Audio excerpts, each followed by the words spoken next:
రాజ్యాంగం మీద గౌరవంతో, చట్టం మీద గౌరవంతో నేను 4 మాటలు, మంచి మాటలు చెప్తే విద్వేషాలు సృష్టించటానికి నేను చేశానని మాట్లాడుతూ కల్పితంగా విద్వేషాలు బారు సృష్టించటానికి ప్రయత్నం చేస్తున్నట్టుగా ఆ సింగిల్ కంప్లైంట్ని అందరూని ఇవ్వమంటం ద్వారా చాలా స్పష్టంగా అర్థమైంది. ఇదే కుట్రని నేను విశదీకరిస్తూ టీజీపీ గారికి లేఖ ద్వారా తెలియజేశాను. ఇలా సంఘంలో కులాల మధ్యన, మతాల మధ్యన మరి సుప్రీంకోర్టు తీర్పులకు వ్యతిరేకంగా మాట్లాడుతూ, రాజ్యాంగానికి వ్యతిరేకంగా మాట్లాడుతూ ఇలా చేయటం సమాజంలో లేనిపోని కుంపట్లు రాజేయటానికి దోహదపడుతుంది అంటూ నేను చాలా స్పష్టంగా డీజీపీ గారికి, సుప్రీంకోర్టు ఏదైతే చింతాడ ఆనంద్ ఇష్యూలో తీర్పిచ్చిందో, ఆ తర్వాత బాపట్ల కలెక్టర్ అతని సర్టిఫికెట్ రద్దు చేశాడు, అవన్నీ కూడా పొందుపరిచి మరి ఈ చట్టాన్ని ఫాలో అవ్వండి, ఈ రాజ్యాంగంలోని ఈ 341 అధికరణాన్ని ఫాలో అవ్వండి, సుప్రీంకోర్టు తీర్పుని అర్థం చేసుకోండి అని స్పష్టంగా చెప్తే దానికి ఈ రకంగా వక్రీకరిస్తున్నారని చెప్పి నేను, ఎందుకంటే నన్ను నా రాజ్యాంగబద్ధ పదవిలో ఉంటూ ఇలా మాట్లాడాడు అని చెప్పి వక్రీకరించినందువల్ల నేను యాజ్ ఎ డిప్యూటీ స్పీకరే ఒక కంప్లైంట్ నిన్న పంపించడం జరిగింది. అది నేను నిన్న సోషల్ మీడియాలో కూడా రిలీజ్ చేశాను. జస్ట్ ఊరికే చూపెట్టండి. లేఖ పంపించాం, తప్పకుండా చర్యలు ఉంటాయనే అనుకుంటున్నా. ఇంకొక విషయం, దళిత సోదరులకి నా బాధ్యతగా మళ్ళీ చెప్పాలి అని చెప్పి అనుకుంటున్నది ఏమిటంటే, నిన్న భీమవరంలో ఒక సుమారు 1000 మంది కుర్చీలలో ఆశీలైన వారితో, ఇంకొక 1000 ఖాళీ కుర్చీలతో ఒక భారీ, అర్థమైందా, ఖాళీ కుర్చీలతో ఒక భారీ బహిరంగ సభ అని చెప్పుకుంటున్నట్టు, అదే భారీయా కాదా అనేది అది ఎవరి కొలమానం వాళ్ళది. 500 మంది వస్తారనుకుంటే 1000 మంది వచ్చారనుకోండి, అది భారీ. మరి అది 50,000 మంది వస్తారనుకుంటే మరి 1000 మంది వస్తే మరి దాన్ని ఏమనుకుంటారు. ఏదైనప్పటికీ ఒక సభ జరిగింది. ఆ సభలో ఒక మాజీ ఐపీఎస్ ఆఫీసర్, గతంలో సిఐడి చీఫ్గా అతను పనిచేసినప్పుడట 4000 ఎస్సీ ఎస్టీ కేసుల్లో నేను ఛార్జ్షీట్ని వేయించాను అని మాట్లాడటం జరిగింది.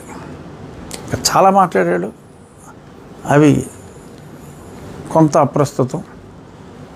అయినా ఇంపార్టెంట్ ఇష్యూని వరకు నేను మాట్లాడవలసిన బాధ్యత ఉంది.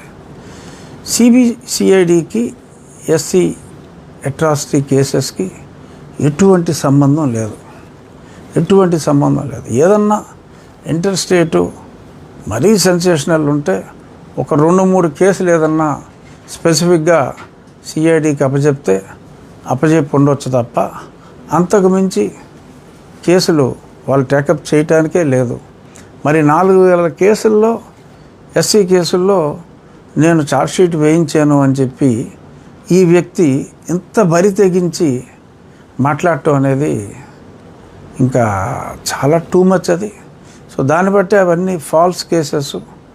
ఎంతోమంది గతంలో కంప్లైంట్ చేశారు, వాళ్ళ స్నేహితులకి, సోకాల్డ్ ఎన్ఆర్ఐ స్నేహితులకి, వారంటే గిట్టని వారి మీద రకరకాలుగా దొంగ ఎస్సీ కేసులు ఇతనే పెట్టించాడన్న అభియోగాలు నిజమని ఇప్పుడు అతనే ప్రూవ్ చేసినట్టు అయింది.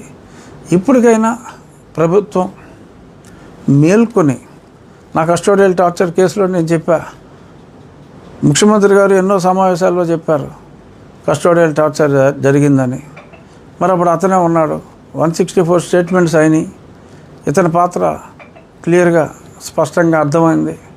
అయినప్పటికీ మరి ఆ సంబంధిత అధికారులు ఏదో ఒకసారి 2 గంటలు 3 గంటలు మాట్లాడారు.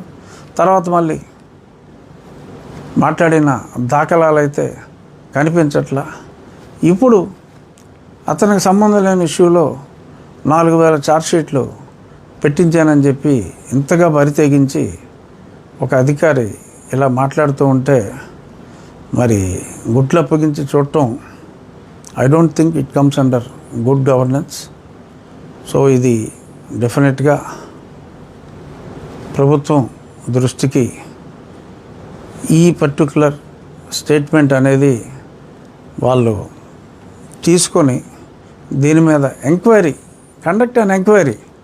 అంటే ఎన్ని సంబంధం లేని వ్యక్తి ప్రేరేపించి ఛార్జ్షీట్లు వేసానని చెప్పి బజార్లెక్కి చెప్పుకుంటూ తిరుగుతూ ఉంటే కూడా ఇతనికి సంబంధం ఏమిటి ఆ ఛార్జ్షీట్లు వేయించడంలో అనేది కనీసం ఎంక్వైరీ అన్నది వేయాలి. దీని మీద నేను I will write to the government as a citizen of the state. I will write to the government to make an inquiry against this statement. ఇంకా చాలామంది మరి ప్రజల్ని తప్పుదోవ పట్టిస్తున్నారు. బ్యాప్టిజం సర్టిఫికెట్ ఉంటేనే, మీరు ఆ సర్టిఫికెట్ తీసుకుంటేనే మీరు క్రిస్టియన్గా పరిగణించబడతారు. లేదు, మీ తల్లిదండ్రుల శవాలు క్రిస్టియన్ శ్మశాన వాటికలో పూడ్చిపెట్టినా, మీరు చర్చికి వెళ్ళినా, మీరు క్రిస్టియన్ కాదు అంటే కాదు, మీరు ఆ సర్టిఫికేట్ తీసుకుని నేను క్రిస్టియన్ అంటేనే తప్ప మిమ్మల్ని ఎవడో ఏమీ చేయలేడు, సుప్రీంకోర్టు తీర్పు చెల్లదు అని సుప్రీంకోర్టు ఏంటి చెప్పడానికి? ఇంతకుముందు ఎప్పుడో హైకోర్టులో ఎవరో చెప్పారు, అది కరెక్టు. అంటే హైకోర్టు చెప్పింది కరెక్టు, సుప్రీంకోర్టు చెప్పింది తప్పట. రాజ్యాంగంలో దాన్ని మార్చాలి. ఓకే, మార్చాలంటే మార్చడానికి ప్రయత్నించండి. కానీ అది అలా ఉండగా, సరే ఆయన అయితే పనితీరిపోయాడు, ఆయనకి ఇబ్బంది లేదు, ఉద్యోగం ఏదో సస్పెన్షన్లోనే పోతాడో ఎలా పోతాడో.